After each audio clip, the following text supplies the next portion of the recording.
Hey there, we've got a beautiful Minnesota snow shower going on today. Looks nice, doesn't it? But it's cold and it's windy. And if you go out there, you need some protection. Protection. That's a big word these days, isn't it? We have to protect ourselves with face masks, sometimes with gloves, with social distancing, with sheltered home, with limiting the number of people that we're around. We need protection. We don't dare go out without it. But what about the other protection we need?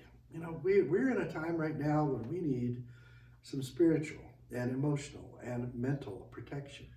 With all that's going on around us and all the bad news and all the injustice, it's so easy to walk down that road that leads to frustration or despair or hopelessness or even anger, and we get sucked up into it and we get hurt by it, and we need some protection.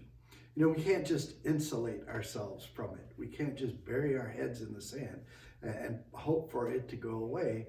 God has a role for us out in our broken world. We have to be out in our broken world, being known by love, living by faith, being that voice of hope. And when we go out there, we need some protection.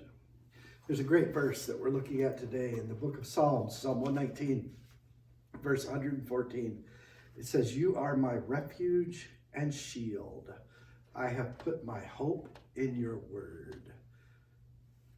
God's given us this refuge. He is for us this refuge. He's given us this shield, and it's tied directly to his word, to the promises that he makes to us.